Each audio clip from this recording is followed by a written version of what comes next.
ఖమ్మం జిల్లా వ్యాప్తంగా వర్షం బీభత్సం సృష్టించింది. ఉరుములు మెరుపులతో కూడిన వడగండ్ల వాన ప్రజల్ని తీవ్ర ఇబ్బందులకు గురిచేసింది.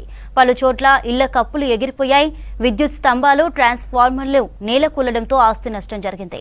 పండించిన పంట అకాల వర్షాలకు తడవడంతో ఆర్థికంగా నష్టపోతున్నామని రైతులు ఆవేదన వ్యక్తం చేస్తున్నారు. అకాల వర్షంపై మరిన్ని అప్డేట్స్ కదీర్ అందిస్తారు.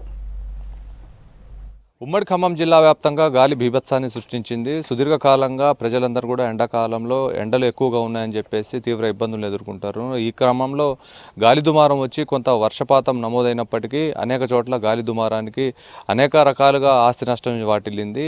ఏ విధంగా అంటే కొన్ని చోట్ల రేకులు పైకప్పులన్నీ కూడా లేచిపోవడం జరిగింది. ప్రధానంగా చూసుకున్నట్లయితే ఎక్కడైతే మొక్కజొన్న రాసులు ఉన్నాయో మొక్కజొన్న రాసులు, కొన్ని చోట్ల వరి, అదేవిధంగా మామిడి తోటలు అయితే చాలా సత్తుపల్లి, అశ్వరావుపేట లాంటి ప్రాంతాల్లో ఎక్కువగా మామిడి తోటలు కూడా నష్టపోవడం జరిగింది. అయితే ప్రస్తుతం మనం రూరల్ మండలంలోని గుదిమండ్ల సమీపంలో ఉన్న నంద్యాతండాలో ఉన్నాం. నంద్యాతండాలో పరిస్థితి చూసుకున్నట్లయితే ఇక్కడ గ్రామంలో ప్రతి ఒక్క పోల్ కూడా విరిగిపడింది. అదేవిధంగా స్థానికంగా ఉన్న రేకుల ఇండ్లన్నీ కూడా మొత్తం ఆ గాలికి ఎగిరిపోయి దూరంగా పొలాల్లో పడిపోవడం జరిగింది. అయితే మనం చూడొచ్చు, ఒక రేకుల ఇంటి నిర్మాణం చాలా బలంగా వాళ్ళు నిర్మించుకున్నారు ఐరన్ రాడ్లతో. అలాంటి రేకుల షెడ్ కూడా ఇంత హెవీ వెయిట్ ఉన్నది కూడా దాదాపుగా 2 కిలోమీటర్ల దూరం వెళ్ళి పడిపోయింది. అంటే ఆ గాలి వేగం ఏ స్థాయిలో ఉండేదనేది దీన్ని బట్టి అర్థమవుతా ఉంది. అయితే మనం ఇక్కడ ఈ నంద్యాతండ గ్రామంలో ఉన్నాం. నంద్యాతండ గ్రామస్తులతో, కొంతమందితో, రైతులతో, అదేవిధంగా ఎవరైతే ఆస్తి నష్టం వాటిల్లిందో వారితో మాట్లాడే ప్రయత్నం చేద్దాం. మొక్కజొన్న ఎలా ఉంది? మేము మొక్కజొన్న పరిస్థితి తడిచిందండి. తడిసి బాగా ఆగమై ముద్ద అయిపోయింది, పీసాలుగా అయిపోతుంది. మొక్కలు కూడా బాగా వచ్చినాయండి, చూశారు. అది ఎన్ని ఎకరాల్లో వేసావు? 2 ఎకరాలండి. 2 ఎకరాల్లో ఆగమైపోయింది. అయ్యాలనే రెండో రోజు ఎక్కువ పోయినా అట్ట ఎండ పోసినా మొత్తం తడిసి ముద్ద అయిపోయింది. గాలి దుమ్ములు వచ్చి లేచిపోయినాయి కూడా, కొన్ని మొక్కలు ఆగమైపోయినాయి. పట్టా కూడా లేపుకొని పోయిందండి. ఎంత వేగంతో గాలి వచ్చింది? ఎంత దూరం వెళ్ళాయి రేకులు? 9 లక్షలు పెట్టి ఇంటి నిర్మాణం చేసుకున్నాను. నేను కూలి పని చేసుకుంటాను.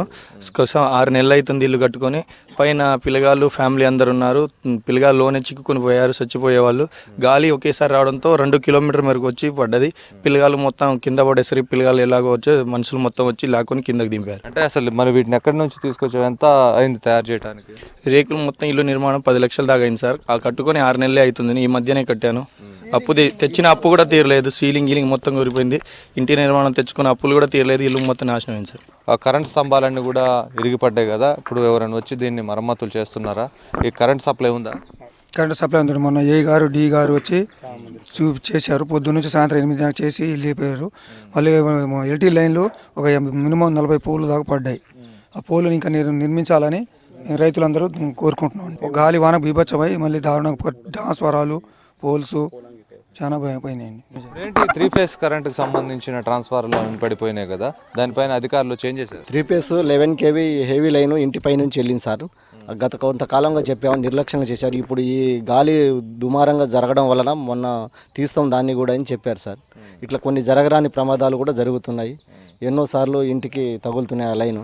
దయచేసి ప్రభుత్వం కూడా దాన్ని నిర్లక్ష్యం చేయకుండా మమ్మల్ని ఎంత త్వరగా చేస్తే అంత సౌకర్యం తొలగించే ప్రయత్నం ప్రభుత్వాన్ని కోరుతున్నాం సార్. అంటే అసలు అధికారులకు ఎప్పుడైనా చెప్పారా ఇట్లా మాకు కరెంటు ఇట్లా గాలి దుమారం వచ్చినప్పుడు ఏమైనా ఇబ్బంది అవుతుందని? అధికారులకు కూడా చెప్పాం సార్. అంతకుముందు చెప్పినా కానీ దాన్ని ఇప్పుడు జరగడం వల్ల ఇప్పుడు తీస్తామన్నారు.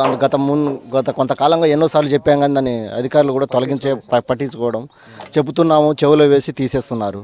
అట్లాంటి ప్రయత్నాలు చేస్తున్నారు సార్. ప్రస్తుతం అనేక చోట్ల కూడా తీవ్ర ఇబ్బందులను ఎదుర్కొంటా ఉన్నారు. గాలి దుమారం వచ్చి ఇబ్బందులకు గురి చేస్తుంది. వర్షం ఒకవేళ నమోదైతే పర్లేదు, కానీ గాలి దుమారంతో చాలా తీవ్ర ఇబ్బందులను ఎదుర్కొనే పరిస్థితి ఉందని చెప్పేసి గ్రామస్తులు ఆవేదన వ్యక్తం చేస్తున్నారు. వీడియో జర్నలిస్ట్ హర్షద్తో కదీర్, V6 న్యూస్, నంద్యాతండ.